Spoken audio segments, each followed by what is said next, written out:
Good morning, or perhaps even afternoon to some of you. My name is Darlene Rondo. I'm the Vice President, Best Practices for Leonardo's Online Merchandising Group, and I'll be your host for today's special event. I'm super excited to be going over our 2015 predictions for the travel industry with two very amazing guest speakers who I'll introduce in a second. I'd like to welcome everyone around the globe. I see that we have people from London, Dubai, Hong Kong, Brazil, Mexico, Canada, and the U.S., just to call out a few countries, and my apologies if I have missed your country. So thank you very much to all of you in the various time zones around the world joining us today. A few housekeeping items before we begin. First, we're going to record today's webinar, and at the conclusion of today's session, we'll send you a thank you for joining us email with a link to the recording, which you can share or listen to again at your leisure. Additionally, if you also have a questions dialog box in your GoToMeeting panel, and as we move through our discussion today, please feel free to send in your questions, and we'll address them throughout our webinar as well as at the end of the presentation. We'll be tweeting during today's discussion, so please feel free to join in the conversation at #LeoWebinar. And before we begin, just a second here, we're having a little bit of a technical difficulty. I'm going to launch a poll for everyone, and I want everybody to weigh in on this poll. And the question we're going to ask is, what are you going to spend more time and resources on in 2015? And so I'm going to launch this poll, and you'll see it on your screen. And when I do, here we go. And so if you can just check the box that coincides with your answer. So you have four answers to choose from: improving my hotel website, keeping up to date with social media, ensuring my mobile experience is optimized, and then fourth, creating a content marketing strategy. So this is very helpful for our speakers today so that we can know what's top of mind, but also as we focus in on what topics are pressing for you next year, we can develop our educational materials around them. So again, if you can just click the button associated with your top answer. So far, it looks like creating a content marketing strategy is by far the winner. So the majority of you have voted, so thank you for doing that. I'm going to close the poll, and we will continue on with our webinar. First, I'd like to introduce our guest speaker, Tim Peter. Tim helps companies put the web to work to grow their business. Since 1995, he's developed innovative e-commerce and digital marketing programs across multiple industries. An expert in e-commerce and digital marketing strategy, Tim focuses on the growth of social, local, and mobile web and its impact on both consumer behavior and business results. Prior to founding Tim Peter and Associates, a full-service e-commerce and internet marketing consulting firm in 2011, he worked with the world's largest hotel franchisor and the world's premier independent luxury hotel representation firm to help hotels and resorts achieve more than $2 billion in online revenue. Welcome, Tim. So good to have you here again with us. Thank you so much, Darlene. I'd like to also introduce our second special guest, Christine Beuchert. Christine is Senior Director of Marketing and E-commerce Strategy for Marcus Hotels and Resorts, a hotel management company that owns and operates 20 franchised and independent hotels nationwide. Christine leads marketing and e-commerce strategy across the portfolio of hotels, restaurants, and spas. Christine is a board member and formerly chaired HSMAI's Digital Marketing Council. She's also active with Intercontinental Hotel Group's Hotel Owners Association on both distribution and performance advisory committees. Prior to joining Marcus, Christine managed digital development at Tricep Solutions and oversaw regional marketing efforts at FunJet Vacations. launching successful partnerships with airlines and hotels, as well as developing national ad campaigns and setting record market profits. Christine earned her BS degrees in economics and international relations from UW-Madison and completed an MS degree in e-business at UW-Milwaukee. Christine, a pleasure to have you with us here today as well. Thank you. So I see several of you have found the questions dialog box, and as I mentioned earlier, please feel free and send in these questions as we move along our presentation. We would like to tee them up as we go relative to the topic that's being discussed at the moment. Before we continue, just a brief introduction. Every year at Leonardo, we speak with a variety of industry and hotel marketing experts about what the next year will bring. And this year we've done it again in our newest ebook, which you may have seen. And we'll be discussing these most important trends today, such as visual storytelling and how it's changing the online travel shopping journey. We'll look at the trends in content marketing and how to source, curate, publish, and amplify your marketing material. And we know that that's top of mind based on your poll today. What video can do for your hotel's bottom line. And then we'll also talk about the importance of telling your hotel's story across all the channels and devices that consumers are using today. And that's everything from smartphones, tablets, third-party websites, and importantly, your own hotel website. So at this stage, I am going to pass the keyboard and mouse over to Tim Peter, who is going to take it from here. Tim, all yours. Thank you so much, Darlene. Thank you for the warm welcome and the warm introduction. What we're going to do today is we're going to talk about some of the key trends, the direction in which we're heading as we head into 2015, and how those affect your hotel marketing for the next year.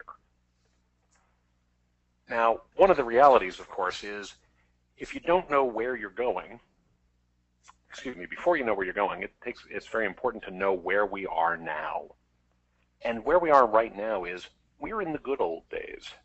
Right now is as good as we've seen in quite a while, and probably as good as we're going to see for quite a while. Hopefully things will be a little better in 2015, but you never know when the economy is going to turn again, so we really want to take advantage of when things are actually going well.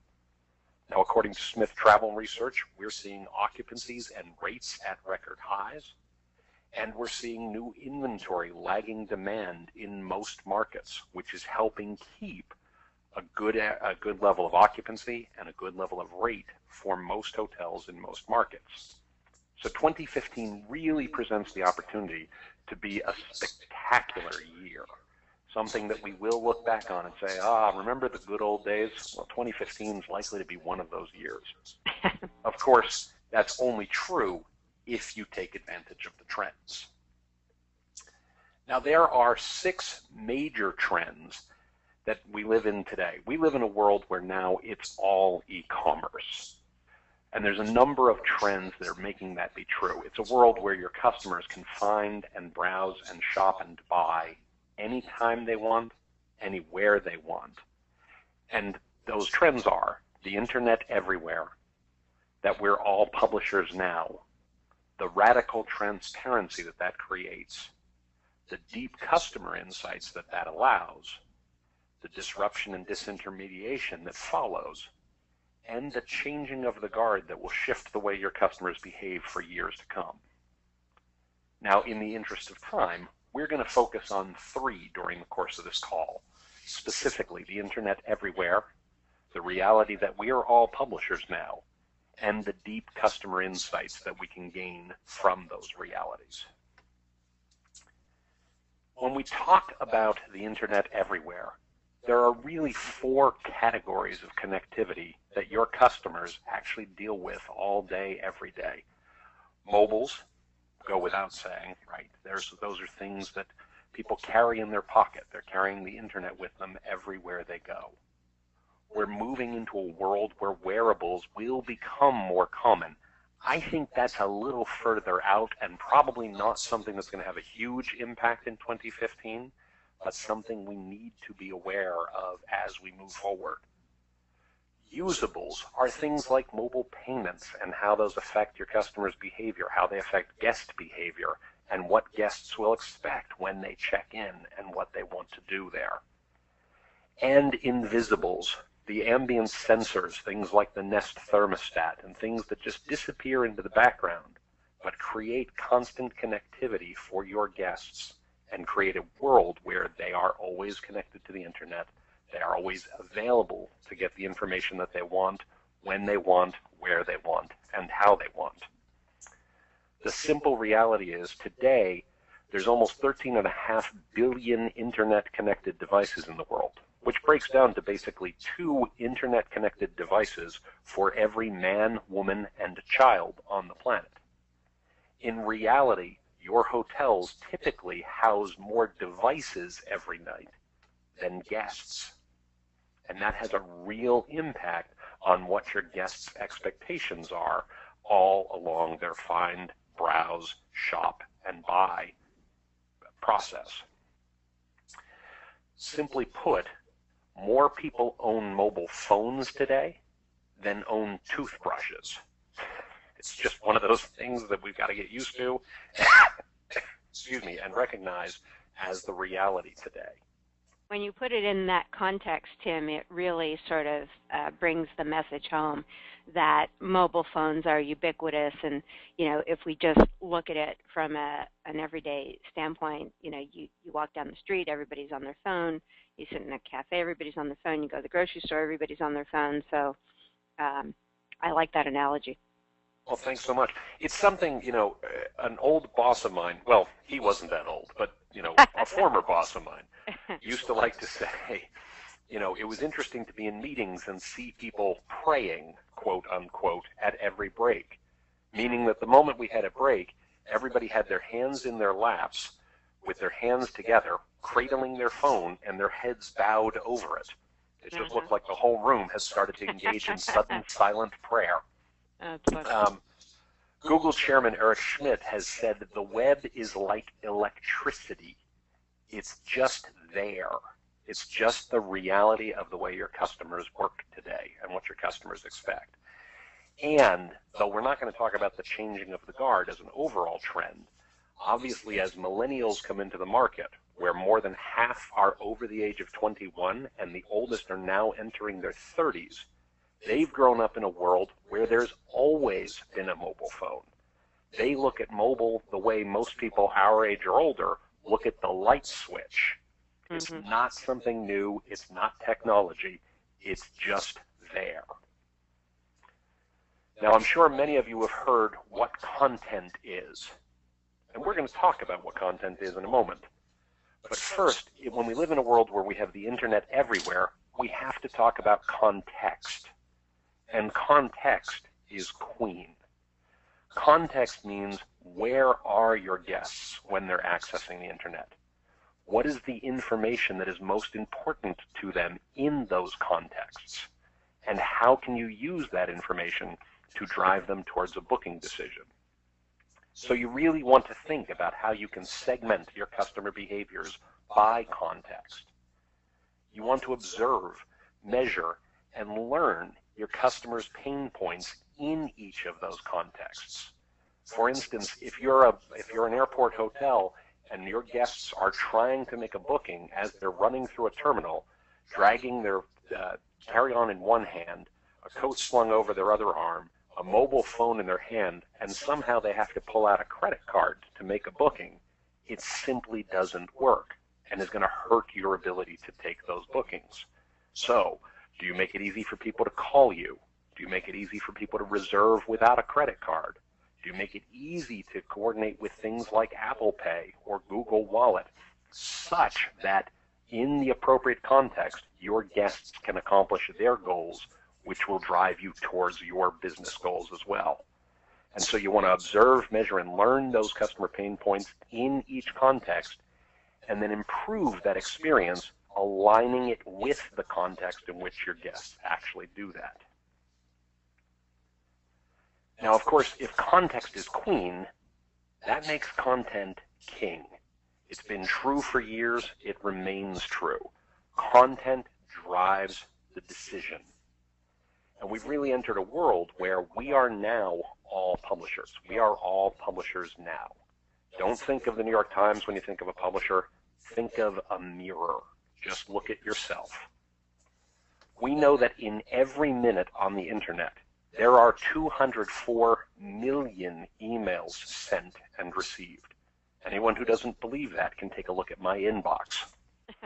We know that there are over 90 reviews written on TripAdvisor every single minute. More than 100,000 tweets being sent out. Some 28,000 photos posted to Instagram. And if you think 28,000 is a lot, you should see the 208,000 photos being uploaded to Facebook every single minute. And in every minute, there are 30 hours of video uploaded to YouTube. And of course, your guests are conducting some 2+ million search queries every single minute. Now, with the ubiquity of search and social and mobile happening, I kind of think that all the various, social networks are going to all morph into one of these days, just called UTwitface. But the reality is that's what our customers expect, and we need to help them find the content that they need in the contexts that matter to them. So in a world where content is king, it's crucial that you cut through the clutter. You've got to create content that is snackable, that is shareable, and that is sharp. They need to work together to answer your guest questions and help them solve the problems that they have so that they can actually make a booking decision and either pull out their credit card or put down their thumb on their Apple Pay and actually make a booking right then when they're ready to. Hey, so what does that look like? Jim, Yeah. Paul from our audience has a great question. He's asking, given that content and context are critical for the user experience, how relevant is it, do you think, to dive into looking into the data on customer behavior, or is it more important to focus on sticking to your company brand and image when you're creating the content? I think it's important that you do both. I realize you need some areas to focus. If what your customer says about your brand is different than what you say about your brand, then I have bad news. That isn't your brand, right?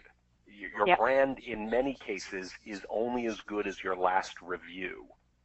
And so it's really critical that if you have an intent to create a certain brand experience and deliver on that brand experience consistently, and your customers are saying something different than that, you don't have a content problem. You have an execution problem. You have a service delivery problem. Mm-hmm. Now, if customers are saying something that's very much in line with your brand, that's the ideal. That's what you're really shooting for. Great. Thanks, Jim. So when we talk about content that is snackable and shareable and sharp, this is what we're talking about. Simple text, easily read, easily scanned, quick bullets, but supplement it with lots of imagery, carousels and the like that allow people to see the images that they need. Give them clear identifiers of things like the room is pet friendly. Let them see what your policies are if they want to. Remember, you don't need to put your policies on every page. You need to make sure they're there for those guests who want them, and then make sure you've got a clear call to action. But use bright, bold imagery that works well on things like retina displays and helps people see what they want to see and answer questions for themselves. It makes it much, much simpler for them, and it makes it very, very snackable and very, very on point, very sharp. You want to make sure that that content is shareable. Obviously, we know about sites like Pinterest and Instagram, and the fact that lots of people want to share this content and build their boards about things like weddings or things like attractions in market, things like the restaurants you might have on property. How you can help your guests find the answers to their questions quickly and readily and make it something that they will enjoy. And since we were talking about branding, use imagery to convey your brand. This is actually a hotel client of mine. This is an image right from their website that's large and bold and clear. And the reason we use it is quite simple. Images sell. It helps people answer their questions quickly and easily and simply such that they can make a booking decision and obviously pull out their credit card and say they want to stay with you.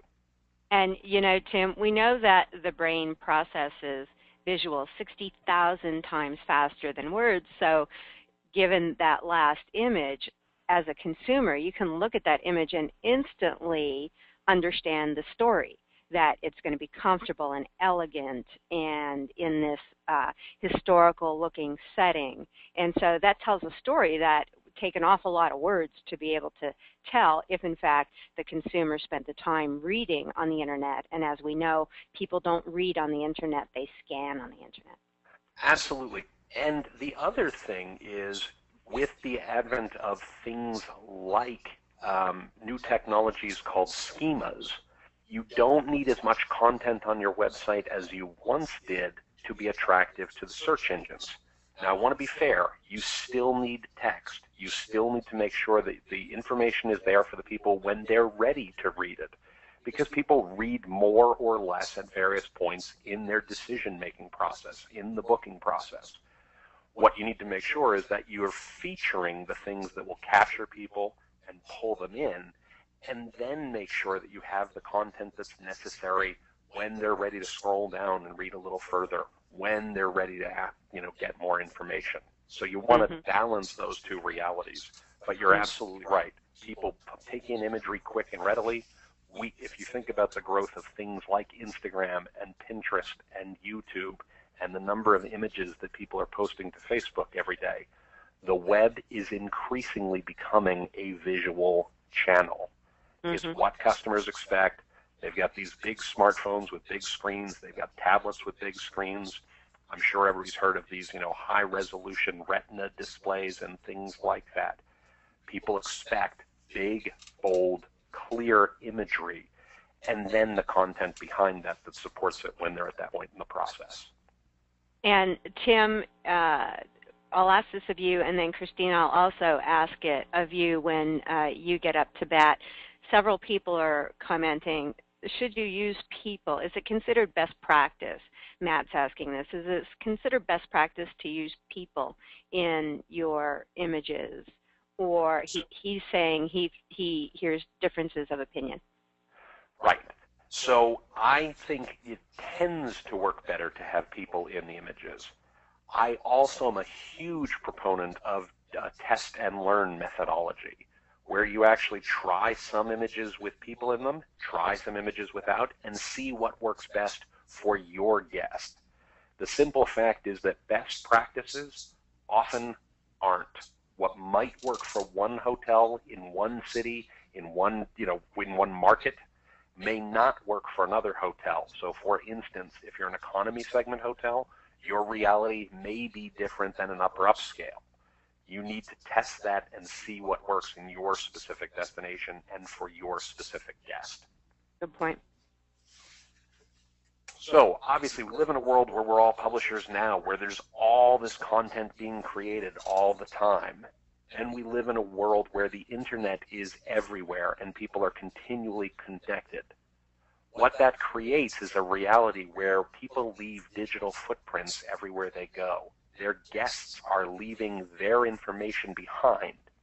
And that data, if context is queen and content is king, data represents the crown jewels because it gives us access to deep customer insights about what your customers really care about. We just talked about testing and learning. Use the data to highlight customer behaviors and wants and desires. Use that data to lead your product, promotion, placement, and pricing decisions. What works for you? And then this is critical because, I know that we have a lot of discussions in the hospitality industry about our relationship with the OTAs and the things that the OTAs do or don't do or what they can do or what they can't do or how they benefit or how they don't benefit. I think it's better to sidestep that discussion and instead talk about what you can do that no one else can do.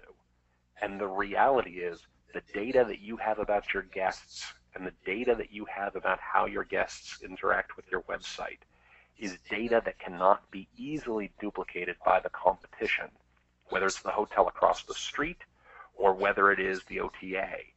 You have the ability to know more about your guest than anybody. If you look at the big players, the people that I call the AgFam folks, Apple and Google and Facebook and Amazon and Microsoft, look at all the different places that they can actually gather data about guests. Why do they put so much emphasis on it? Because they understand that that drives decisions about how best to serve those guest needs. And you're seeing a lot of forward-thinking companies do really smart things. This is the Disney My Magic Plus bracelet, this item that this child is wearing, that actually allows guests to use it as tickets, allows them to purchase in restaurants, but also provides a data stream to Disney about where guests are in the park, where the traffic patterns are, where peak demands are for certain rides, when it is that people head back to their rooms, because they also use this as a key to unlock the door. And so you get a great picture of what it is guests actually want and when they want it, so that you can modify your service and adjust it to actually help guests accomplish their goals and help you accomplish yours. Now, of course, data is the crown jewels, and what I just showed with Disney is kind of going to the one extreme. You have to be willing to start small. This isn't about big data, it's about big questions. What are the things that matter to your guests? What are the questions that they have, and how can you use the data that's created to help them answer those questions and help them make a booking decision? You want to anticipate guest needs and analyze the data and then adapt to those needs as they change over time. And I cannot emphasize this enough. Since we're talking about data as the crown jewels, you need to protect those crown jewels. Privacy and security matter. Protect your guests' information as though your business depends on it, because the simple fact is, it does. So, in conclusion, the internet everywhere, we're all publishers now, and deep customer insights are the keys to your kingdom next year. They're the reality of how your guests are going to browse and find and shop and book online and offline. And you want to use those keys to unlock the door to success as you go forward into 2015.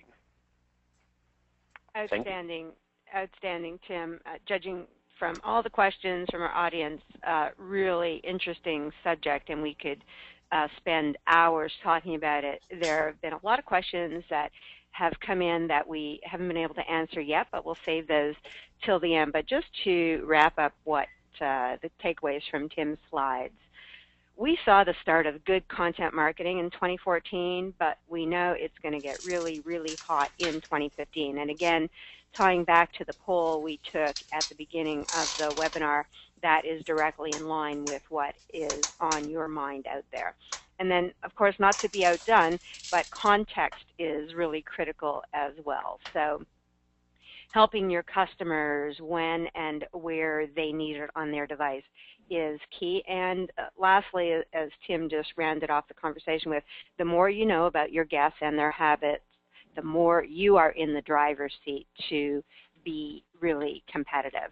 So at this point, I am going to turn it over to Christine, and Christine is going to talk to us on the same subject from a hotelier's perspective. So Christine, here you go.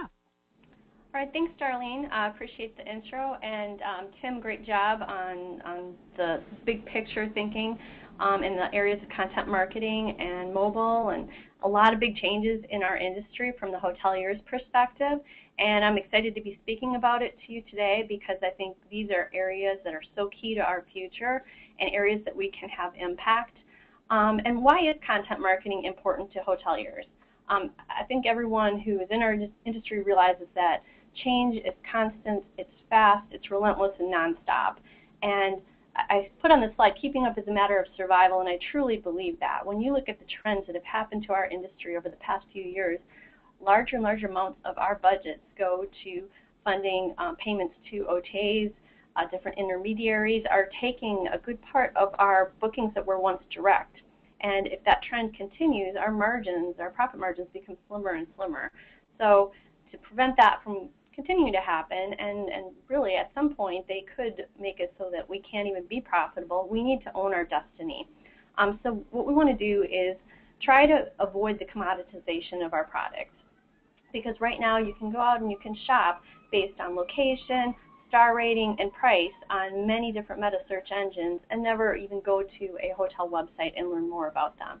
And that really is what we don't want to become. We don't want to become just commodity sitting on the shelf. A second part of the trend that we're trying to overcome is declining organic search. If you go and you Google your hotel on the search engine, you'll find that smaller and smaller pieces of real estate are actually devoted to organic returns. You've got the Google carousel at the top, you've got a lot of paid search, so there's less and less opportunity for that customer to find you just doing a straight-on search for hotels because there's so many people competing to get those customers. And lastly, it's really important because customers expect us to have that information available to them. They're used to being able to get on their devices and immediately find out if you have a pet policy or if they can get into your hotel and have access to certain amenities or services. So we need to have content available to our customers because they expect it. And not only is content marketing needed to survive, it can help us thrive. We can actually take the next step in the evolution of internet usage and how consumers shop online and make it an advantage for us by taking content and using it to differentiate our products, tell the story of why we're different than the 3- or 4-star property down the street.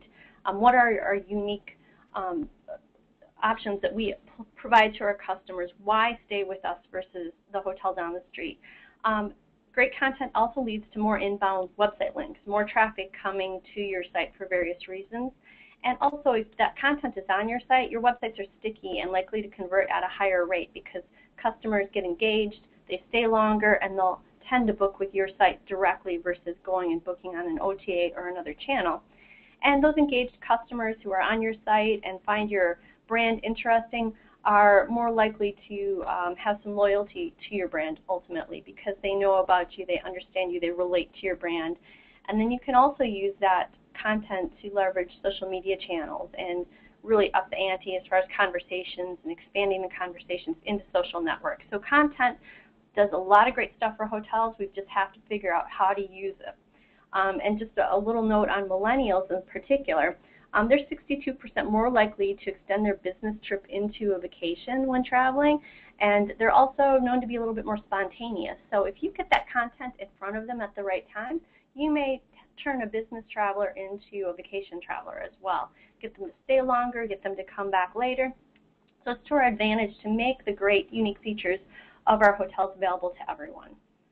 And that's a good point, Christine. And Anka from our audience has this question/comment about targeting different groups. And so I think that your millennial example is a really good example.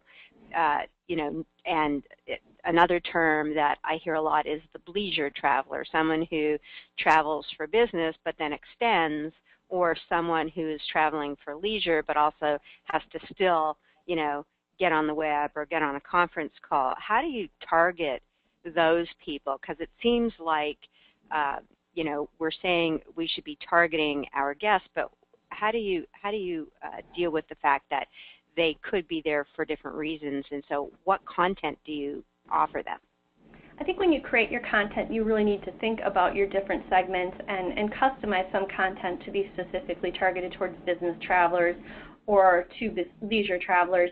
But then you also have the opportunity, especially when you do email marketing, pre-stay messages, to try to encourage people to stay longer. So if you know they're there for a conference or an event, there's no reason that you can't message them in advance in your emails or in some other way at the hotel when they're checking in about those things. And by having that content available either on your really you want to have it in many places, on your website, in your email, in your social media.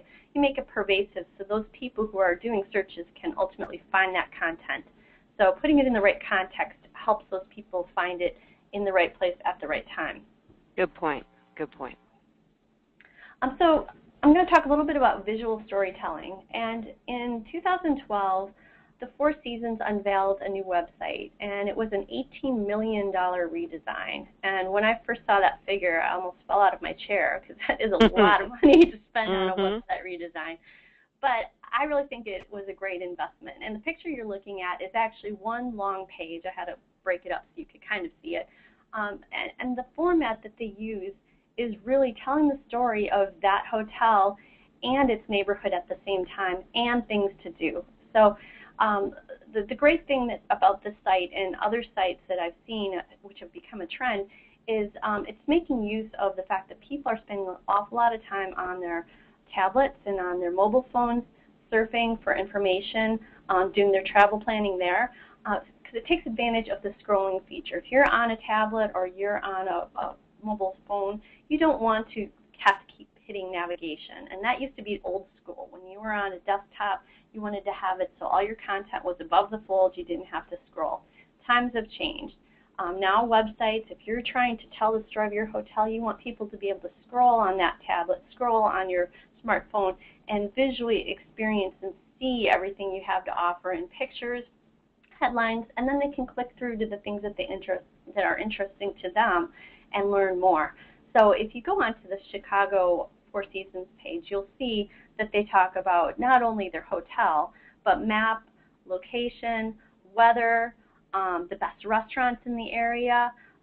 There's concierge sightseeing recommendations, kid-friendly activities, and they even talk about their catering dream team, and they feature 4 people on their catering team and tell a little bit about them in kind of a fun way. So it really is storytelling. If you can't really see it as well here, but that's really the new way to go with hotels. If you're trying to differentiate yourself and tell your story, your website needs to be more like a book, more like you're telling a story and more engaging, because this is going to make people want to come in and visit and learn a little bit more. So, and that's a good point, Christine, because people don't go to their hotel room and lock themselves inside their room for a couple of days, right? So I think what you point out is super important. It is about the destination. It's about the neighborhood. It's about things to do and see and the location and all of that stuff. And when you stitch those together well, like the Four Seasons has done, then you're telling the consumer a complete story that sticks in their head. Agreed.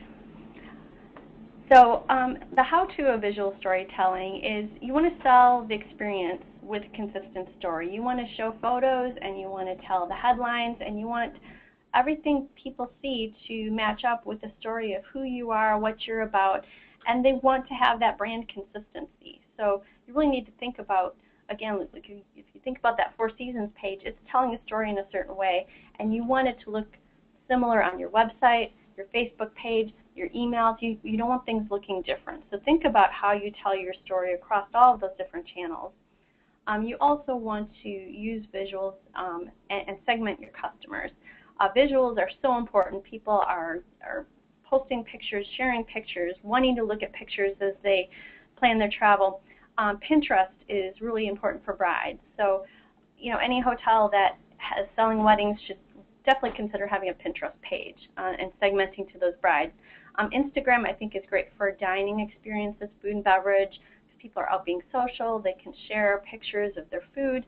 So I'd encourage you to consider an Instagram page for your food and beverage.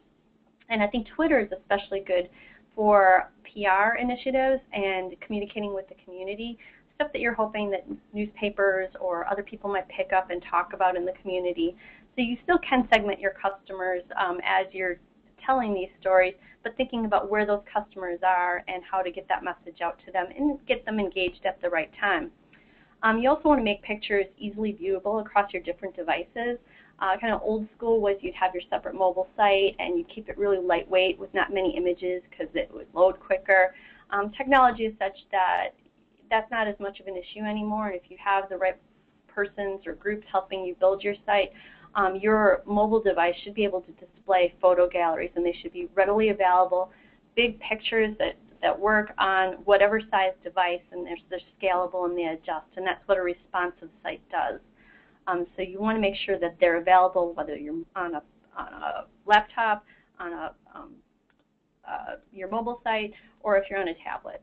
You also want to incorporate video to engage your customers, but really keep it short.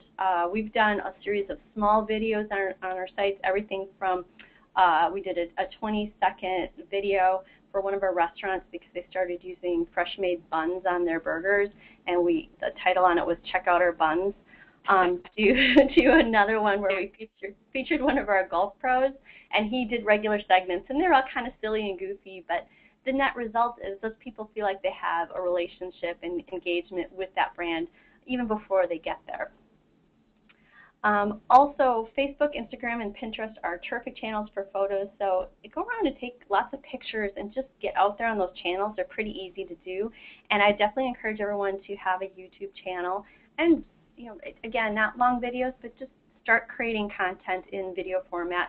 And as far as visual storytelling goes, cuteness sells. I mean, how many pictures of dogs and kids do you see out on Facebook pages?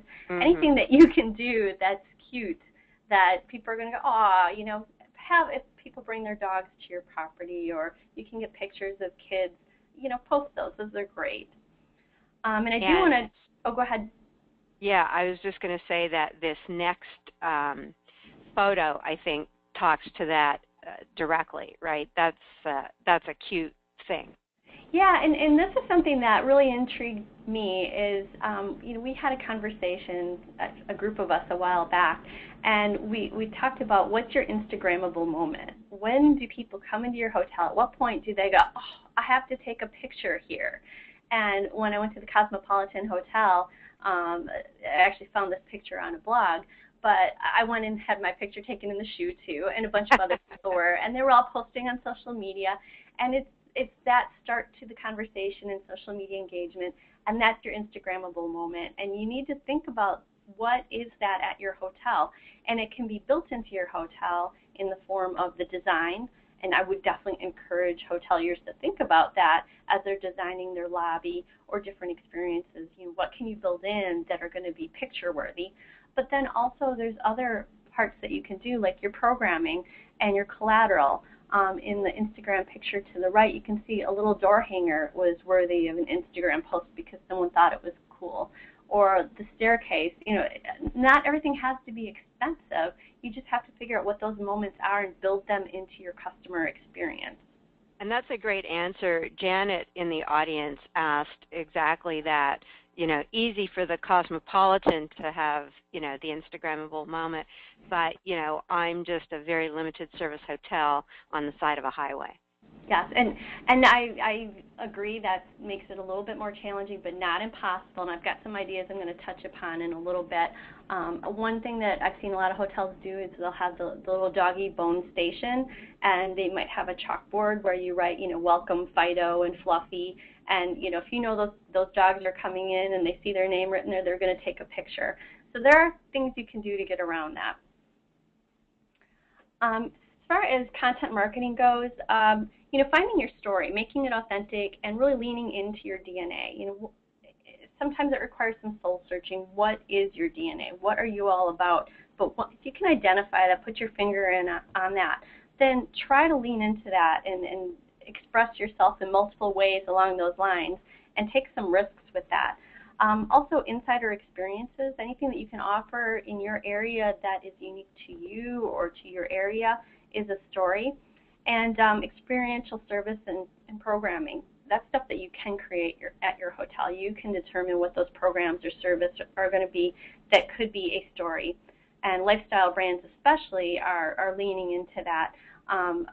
Lifestyle brands, their pillars typically include destination experience or local culture and neighborhoods. And there were a couple announcements this week. Canopy by Hilton, they're one of the new lifestyle brands that are talking about local, having that baked into their DNA. I've grabbed something off their website. Part of their pillar is thoughtfully local know-how, and in that area, what they do is in the food and beverage, amenities, and even in fitness, they're trying to integrate local into everything they're doing. And really, that's a lifestyle brand trying to do that. But any hotel, wherever you live, there is some component of local, and you don't have to be a lifestyle brand to talk about that. So find your story, and then you've got to craft your story. You've got to develop content strategies with goals for different customer segments. what are you trying to tell your business traveler about your unique, authentic DNA, that leisure traveler, those brides, those meeting planners, and then create engaging and useful content around that. And it's really good to develop a plan in advance. I tell our hotels to start with content pillars. Typically, I'll break it up. I'll say events and programming, food and beverage, talking about your employees, and also talking about the local community. Those are pillars that you can assign to one person each, and they can go out and find stories, and then you put that together and you have a calendar, and you can continue to post around all those activities and things that are going on in your community. And then sharing your story, getting out there, whatever story you crafted, getting it out in many places. It doesn't just have to be social media. It doesn't have to just be your blog or just Facebook. You want to take that and also share it in your email, link back to your blog. You want to put it on your website and tell the story there. And you want to get it out in PR. So as you take the time to create these stories, think about the distribution and how you're getting them out there, and make the visual components that go along with it. So not only do you have your content of what you're writing, but you have your content of pictures to go along with it, and also encouraging interaction and social sharing. And I just want to go through real briefly a hotel of ours that really took this and did a great job with it. We have a historical hotel in Milwaukee, and their story was that they had a vast art collection that came with the hotel when it was purchased. And so they wanted to do something with art and lean into that as their DNA. So they found their story, and then they built onto it. They said, instead of just giving art tours, we're going to hire or bring in an artist in residence. And they made it a vetting process. And they had the community take part. They ended up having a judging committee that consisted of some community leaders in the arts field who came in and judged different artists in residence submissions and ultimately picked. Also, as part of the community, they would do stuff for gallery night. They got the internal team excited about what they were doing on the art side by having a competition every year for employee artists, and there would be a winner selected based on all the submissions. And they involved the audience early on.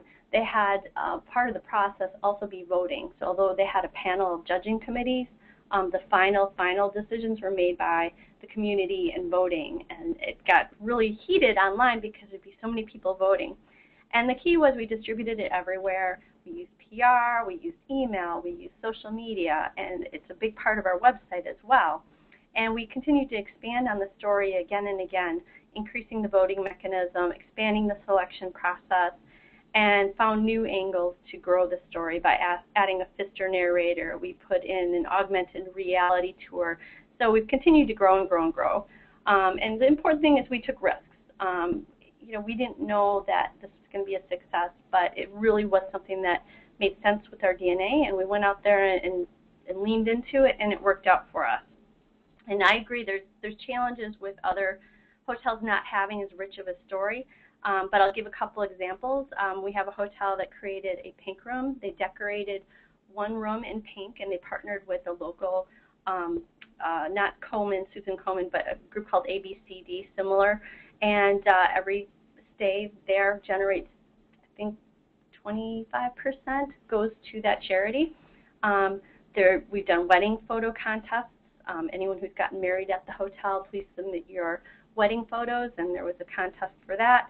We've done a fall colors contest for a property kind of out in the woods area. And also I've seen ones done for a hotel where they had a Kentucky Derby event and a big hat competition.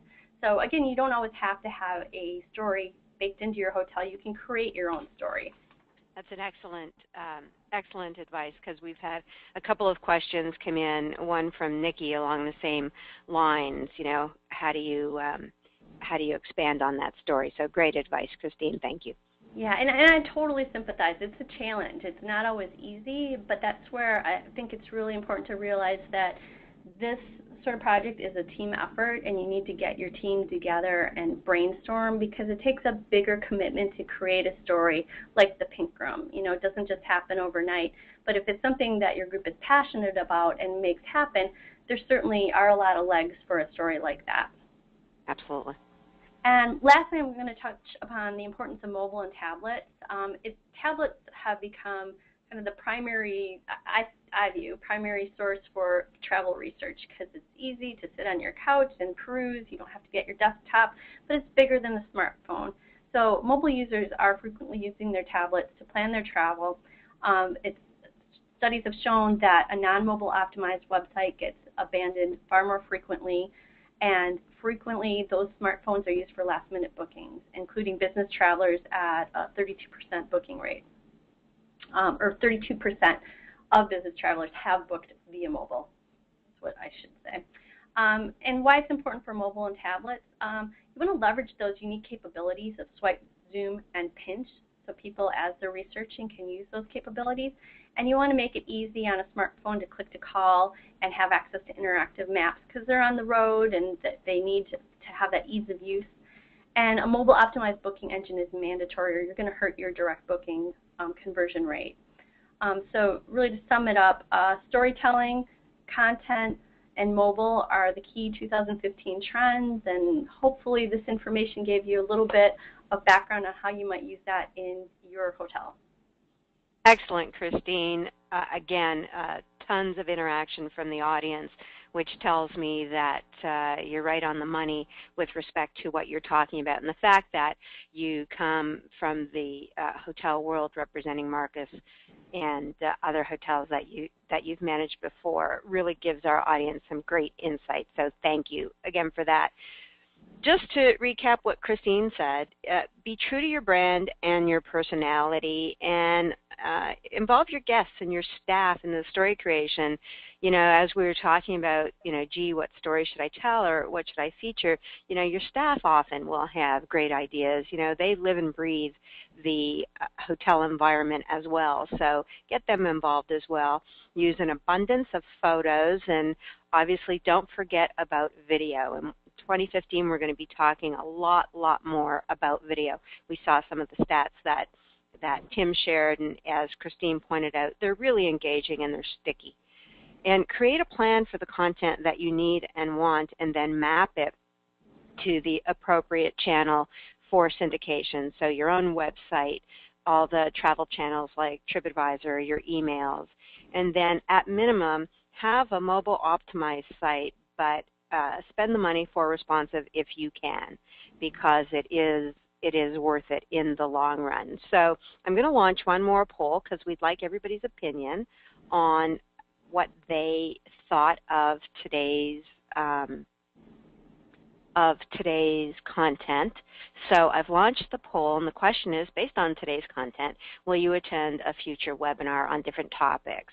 The answer to this question helps us understand, did we meet the mark relative to what you were expecting, and did you find the content useful and practical? Because we hear a lot from hotels that, hey, you know what, give me the practical takeaways. I live in a really busy environment. I want to get some nuggets out of this that I can go back to my desk and put into action. So thank you very much for responding to the poll. The majority of you think that you will attend another webinar, so thank you for that, and we'll look forward to seeing you then. So I'm going to close this poll and just end with a couple of things. The first is a little bit about Leonardo's visual storytelling platform we call the Beuchert, and we offer this solution to hotel marketers to help you achieve some business objectives that include reaching and engaging consumers while they're shopping with an end-to-end multimedia platform. So multimedia being videos,